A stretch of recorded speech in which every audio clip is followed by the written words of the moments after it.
Good evening, everyone. I am Claudia Badillo, Vice President of the Police Board. I am calling the board's April 17th public meeting to order. Police Board President Kyle Cooper is unable to attend this evening's meeting as he had to make a last-minute business trip out of town. We thank CAN TV for covering this meeting. It is being live streamed at cantv.org and on the CAN TV app and televised on CAN TV 27. Along with myself, we have the following board members attending in person this evening: Tyler Hall, Catherine Liss, Arlette Porter, Andrea Safakis, Justin Terry, and Cynthia Velasquez. Board member Stephen Block is unable to attend this meeting in person and would like to attend remotely. Is there a motion to permit him to do so? So moved. I second. All in favor, please say aye. Aye. Aye. Any opposed? The motion passes. In addition to the police board members, we have the following city officials here with us this evening. First, Deputy Superintendent Yolanda Talley. Interim Chief Administrator of the Civilian Office of Police Accountability, LaKenya White, who is attending her first police board meeting in her new role. We have Deputy Inspector General for Public Safety, Tabara Richardson. We also have the Deputy Director of the Chicago Police Department's Bureau of Internal Affairs, Timothy Moore. General Counsel to the Superintendent, Scott Spears. And as always, Police Board Executive Director, Max Caproni.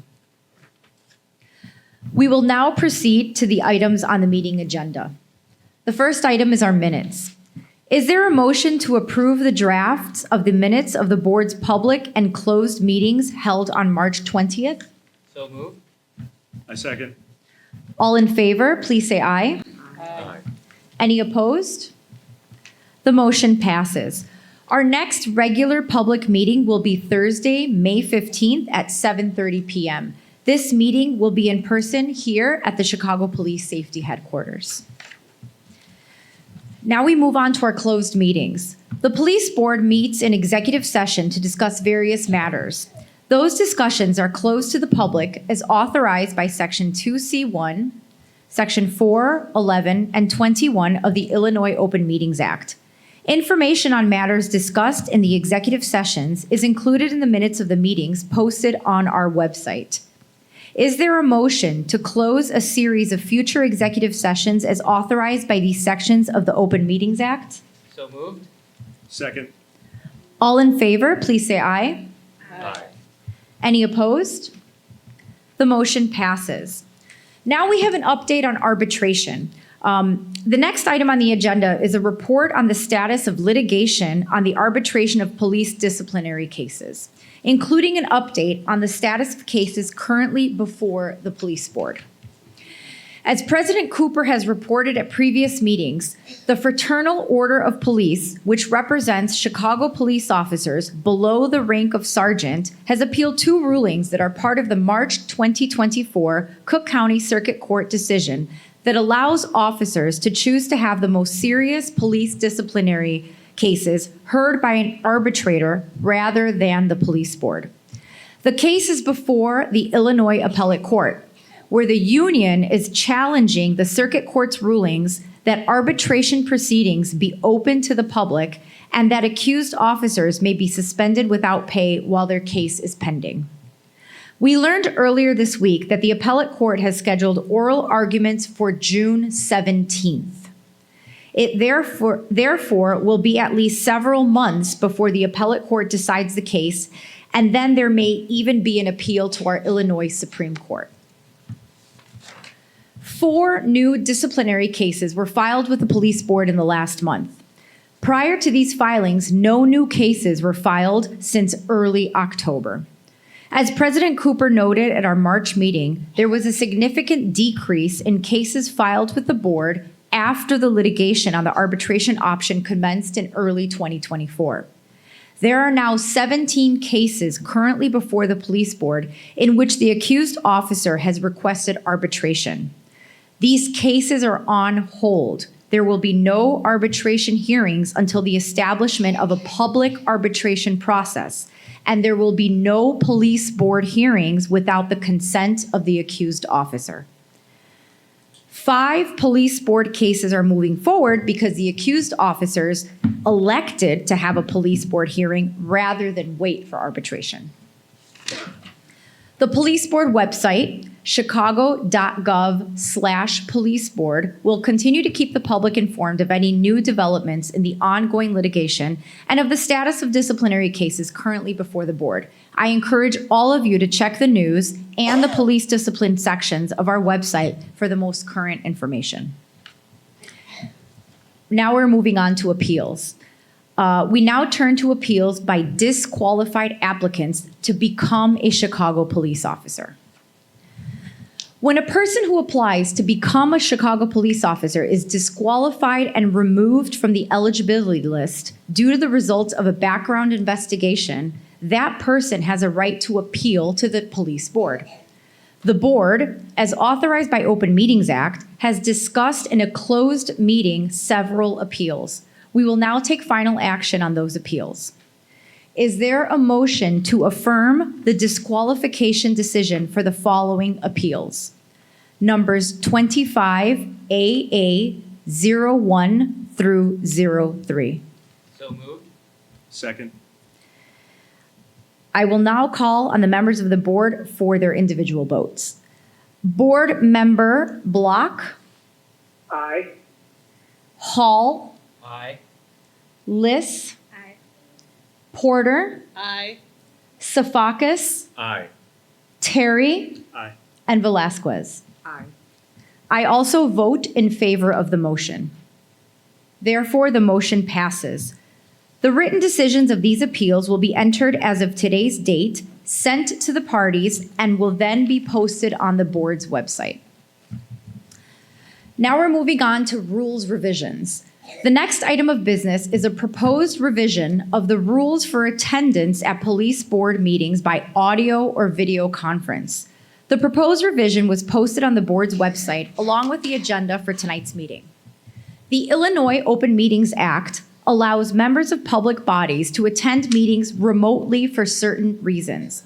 Is there a motion to revise the police board's rules to add, quote, unexpected childcare obligations as a reason to permit remote attendance, which is now allowed by the Open Meetings Act? So moved. Second. All in favor, please say aye. Aye. Anybody opposed? Therefore, the motion passes. We now move on to the superintendent's report, which will be given by First Deputy Superintendent Yolanda Talley. Thank you. Good evening, everyone.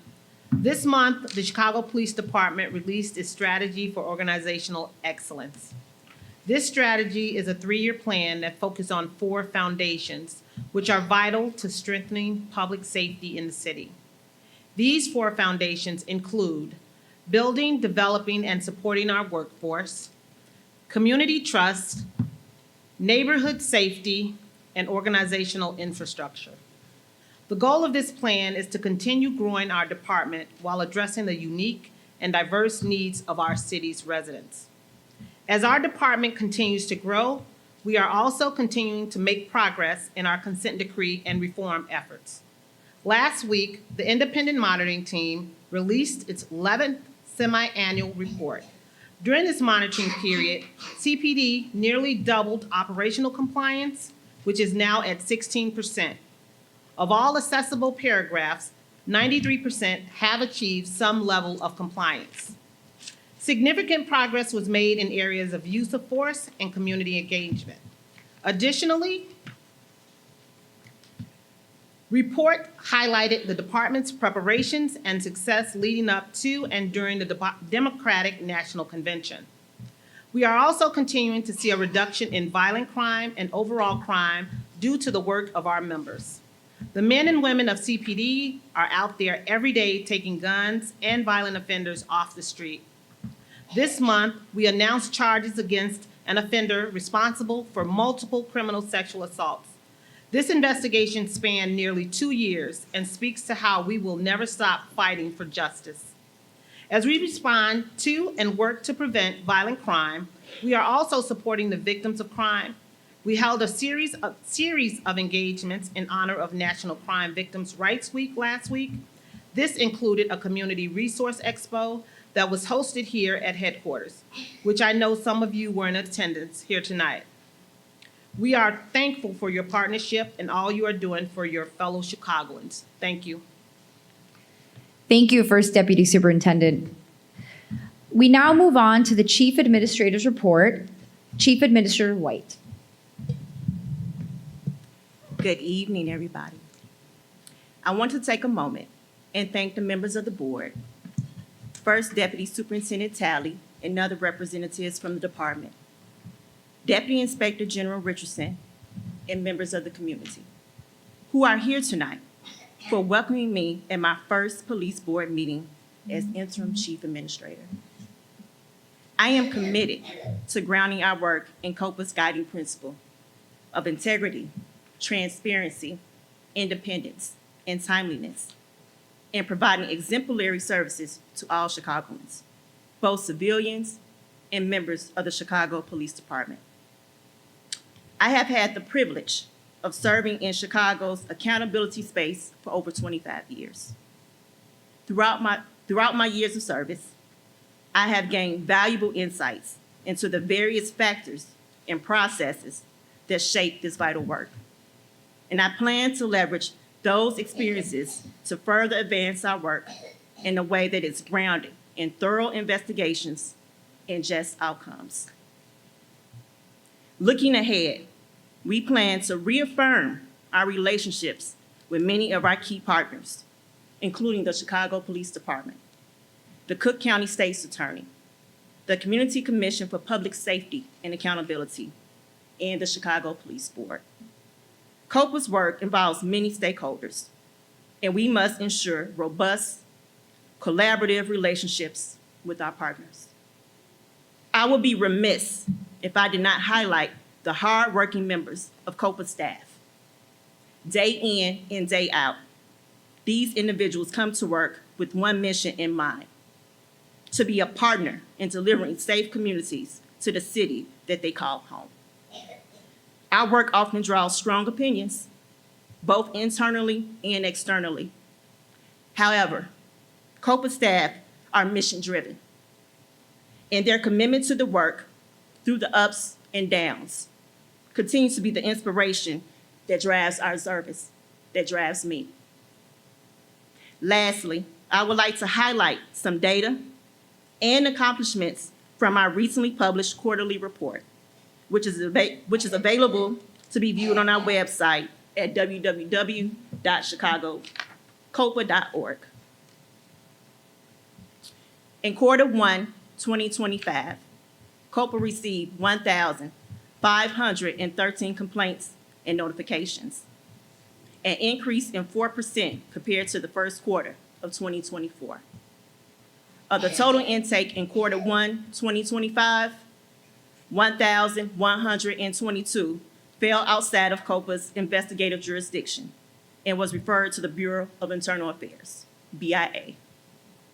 In quarter 1, 2025, COPA logged 1,797 allegations against department members. The most common allegations involved operation/personnel violations and civil rights violations. These categories have consistently represented COPA's largest percentage of allegations on an annual basis. As COPA prepares to launch the third phase of Chicago's Community Police Mediation Pilot Program, a series of community-focused listening sessions are currently underway. COPA successfully hosted several sessions during the first quarter of 2025 and will continue these efforts through the second quarter. Insights gathered will directly inform the launch of phase 3 of the pilot program later this year. COPA strives to conclude its investigations within 6 months of receiving a complaint of misconduct or a notification from the department of a police-involved incident for investigation. Of the 98 concluded investigations during Q1 2025, 24 were completed in 6 months, and 78 were completed in 18 months. Finally, I am happy to recognize the city's consent decree process as reported in the IMT's 11th biannual report. COPA sustained our position at over 90% of our full compliance requirements. Several of our remaining goals are shared with BIA, including increasing consistency of our disciplinary recommendations and finalizing the next phase of the city's community police mediation program. I applaud the significant process made by the Chicago Police Department and our BIA partners in the accountability section. We now look forward to doubling down our efforts internally and in our partnership with BIA in the coming months on these few remaining benchmarks. Thank you for your time and attention, and I thank my staff also for being here. Thank you. Thank you, Ms. White, on your first meeting. Great job. We will now move on to public comments, and this is the time that we give 2 minutes for public comments. We have 6 people signed up. I will now call upon members of the public who signed up in advance to speak. Again, to make sure we have time to hear from all our speakers, we will follow our standard practice of limiting everyone to 2 minutes, and I will be using my phone. So if you hear an alarm go off, that is because your 2 minutes is up. Our first public speaker is Melanie Hogan.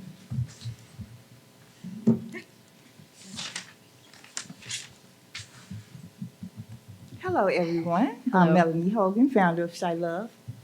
And I want to speak on a Uno reverse, as I call it, that I noticed.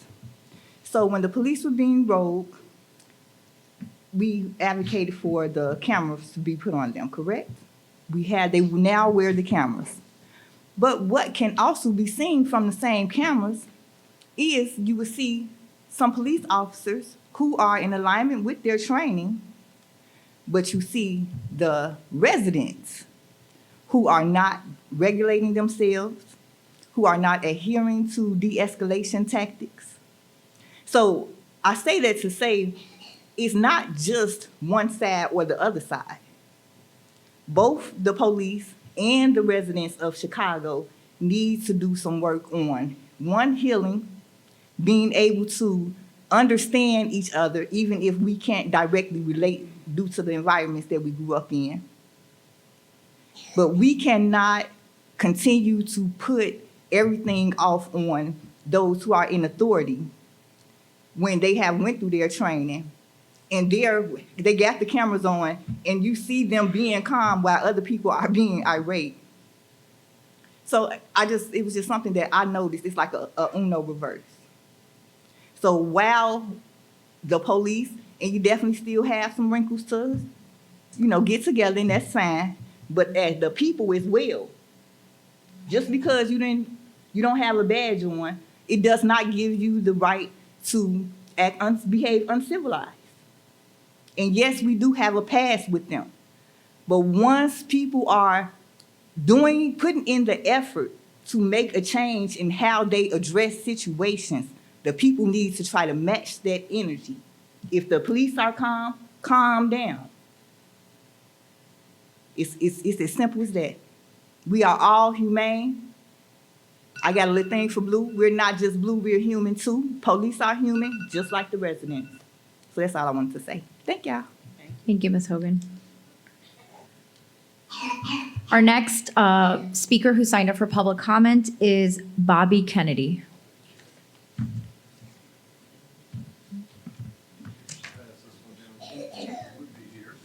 Here's 2 for you, and just pass these. A lot of new faces here, but I've been here a few times about the same subject. All right, Chicago Affinity Policing Program, CPD Special Order SO2-03. I was contacted by Internal Affairs on April 2nd after I'd written Deborah Witzberg, Inspector General, 3 times, as well as called several times, and on the 3rd try, I'd filed a FOIA. I'm sure that's helped in response. They informed me they were referring this matter to Officer of Community Policing Glenn Brooks and Angel Chief Angel Navalis. Now have gone full circle, again, I've dealt with them before, and no one wants to touch this rainbow car, which is progressive segregation issue, which is what I told her. In the December 10th public consent decree hearing, the judge, as well as Angel Navalis, said that the affinity policing program is not part of the consent decree. It is a CPD program. As the chief of Constitutional Police, Chief Navalis said, community policing is under his purview. There are no artificial caps in place on other groups. We are completely transparent, he said. Angel Navalis is in the open forum.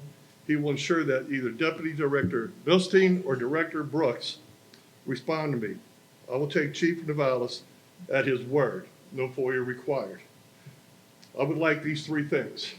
I would like to have the written process for disenfranchised groups to apply for a police car that represents their groups. I'm talking about the rainbow car, but there's no other cars, and there should be. I would like a copy of the document that brought the affinity car program into operation. I would like a copy of the document showing who signed off on labeling the gay community as disenfranchised. Per Judge Polmeyer of Northern Illinois District Court, anyone can name a group as disenfranchised community, including myself. My new email, I got a new email now, so people can email me, is streetervillemilitia@gmail.com. That Streeterville is my neighborhood. Militia is in the Second Amendment at gmail.com, streetervillemilitia@gmail.com. And also I have my phone number. So if you can make sure those envelopes go to those people, that would be, it's just a history of what he did. I even got something else in there for Kyle Cooper. So that's it. And I was hoping that Angel would be here, but he's not, so. Thank you, All right. Mr. Kennedy. All right, Thank you. Our next speaker who signed up for a public comment is Brad Kessler.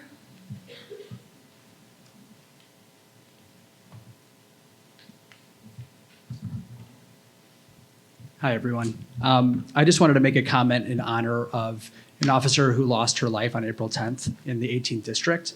My name is Brad, and I'm the chair of the 18th District Council. And so Officer Melissa Torres lost her life to a self-inflicted wound, 2 a.m. on April 10th. She was a CAPS officer. She was incredibly involved in our neighborhood, like most CAPS officers throughout the city. She was caring, kind, professional, mom of a 9-year-old.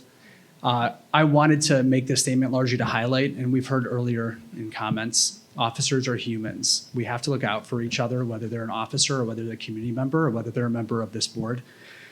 Whether it's a hello from a commander or from a superior officer or from a community member that's saying hello. It's a big, big loss for our community, but it's another horrific, tragic reminder that we are not focusing as a city on the mental health of our officers. And those are the individuals that are looking out for our safety and our protection. If they're mentally unstable or need help, we have to address it. And we desperately need to come together and all focus on it. So I ask this board, as another representative body, thinking about officer wellness and health, that you also get involved and try to carry this forward. Thank you. Thank you, Mr. Kessler. Our next speaker is Daryl Jackson.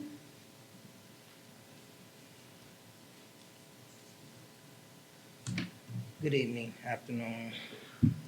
Congratulations to your new spot. Congratulations to your career moving forward as it should be.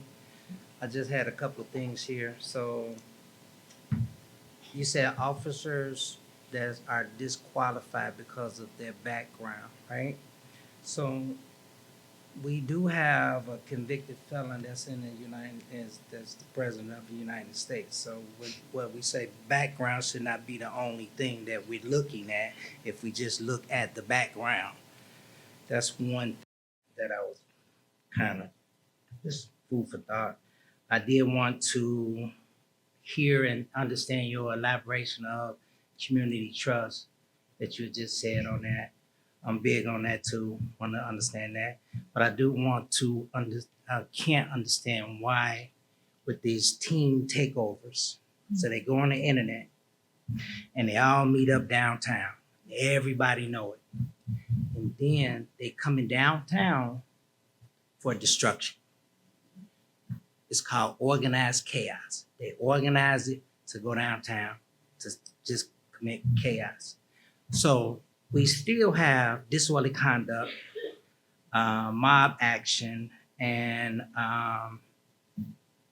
property damage, right? So if we have those things as the law, why can't we have the Bluebirds, the Cook County buses park downtown in them same areas and fill them up because they still they actually commit a crime.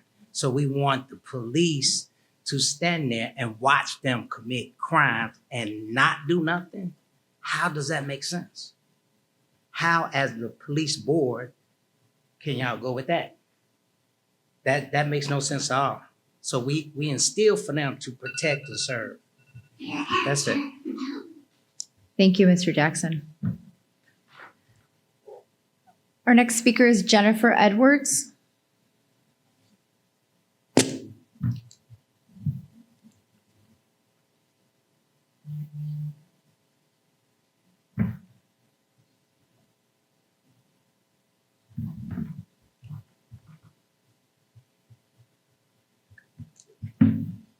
Hello, everybody. Hello. Hi, I'll be quick. Hopefully, I'm gonna try to.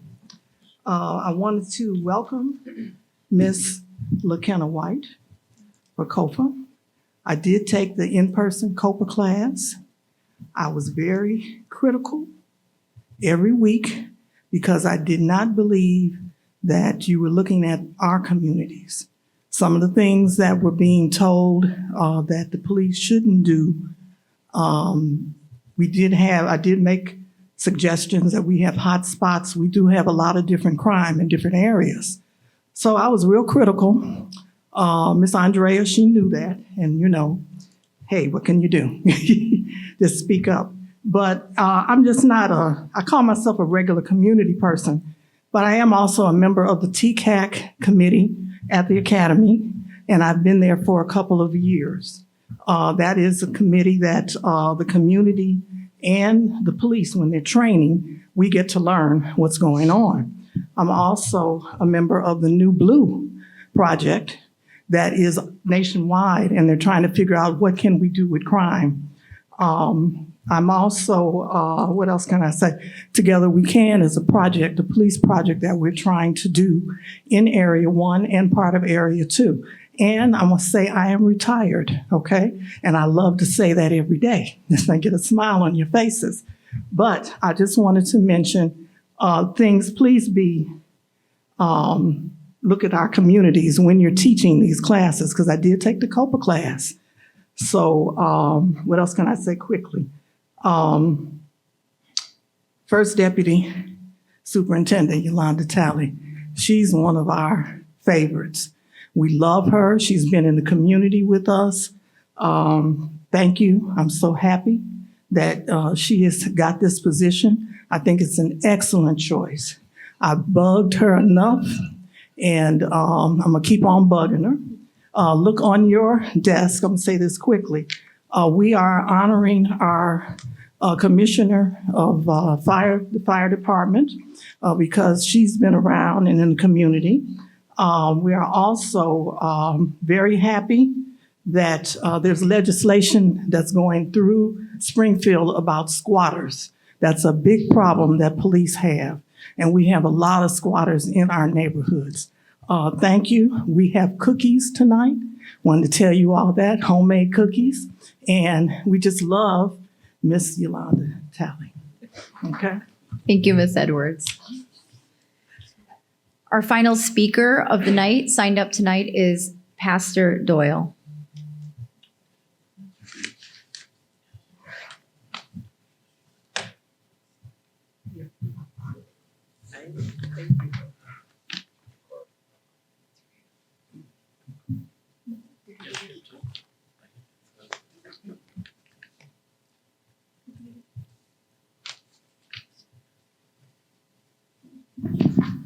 Good evening. For the record, DOYLELAN, D as in David, RY, as United States Marine Corps veteran. So I gave First Deputy Superintendent Yolanda Talley, who earned her position, and if you are clairvoyant, you're probably looking at our first woman superintendent of the police department, if we're going to be honest, eventually. So with that being said, what I gave her is the current, to pass down, the current Crain's editorial, because everyone reads Crain's Chicago Business, which highlights Superintendent Snelling's leadership. Again, everybody reads Crain's. And if you're about business in Chicago, and that's a well-written editorial about leadership, because attitude reflects leadership, and we can't see now the difference between Larry Snelling and David Brown. You might be Stevie Wonder. So the reason why, again, with regard to the picture, today is the 17th of April, and 59 years and 364 days ago, it was my mother's last night as a single woman. And she received directions from her father, since we're talking about the teen takeovers. Because again, at 25, my mother was still taking directions from her father about being an upstanding Black woman in Fort Lauderdale, Florida, knowing that he was giving his consent as a father to marry a Black man in Chicago who I guess was raised right. My point coming full circle as it relates to violence in Chicago. Those who come from families where there's direction, support, and leadership are not in wards where they do not live, causing havoc. Again, we can't fix what we won't face with regard to race. And the race of the individuals look like me, can't speak about anybody else. And as a Marine Corps veteran, we must do better if we're going to save mothers the trip of going to the graveyard and visiting their children for the rest of their life. So with that being said, very, very clear about your leadership coming out of Austin. And welcome to the board. I will eventually find out what high school you attended. That's my thing, I'm a Jaguar. And again, you earned your leadership, and look forward to the day that you're sworn in as our first woman superintendent. God bless. Thank you, Pastor Doyle. We have one more speaker, it looks like. Thank you. Evangelise Latisse Porter, did I say that correctly? Thank you. Good evening, everyone. Evening. I was here last month. I'm the lady that spearheaded the Million Woman United Family March in DC, August 23rd, this past year, 2024, where Dr. King marched. And I spoke with you last month. We decided to change our date from May 3rd because the superintendent let us know that he was not going to be able to be present. And this march is to bridge the gap between the community and police. We're supposed to march from the back of the DuSable Museum to the lawn of the 3rd District Police Department. The 3rd District is on board with us, 2nd District on board. I did speak with the superintendent. I did speak with the 6th District. As a matter of fact, Miss Jennifer that just got up. But we are looking to the superintendent to kind of give us some dates that he's available, because I think it's very important for the people to be able to see. And I'm one of the leadership in Woodlawn. This is where the march is going to take place, which happens to also be where the new presidential Obama Center is coming up. So it's a lot going on over there. But I think that together we can, just like Miss Jennifer said, but we have to start from somewhere. And in engaging the trust of the community with the police, we need relationship going on. That's with the children, the adults, and everyone. So I just want to petition you as to if you could give us some dates when he could come out with the horses. I also spoke to the Cook County Sheriff, who was very much interested in being a part of that march. Thank you. God bless you tonight. Thank you, Ms. Porter. I believe that is all of our public comments for the night. And we are ready to adjourn the meeting. All members of the public who signed up to speak have been called. Is there a motion to adjourn tonight's meeting? So moved. Second. All in favor, please say aye. Aye. Any opposed? The motion passes and the meeting is adjourned tonight. Thank you for being here.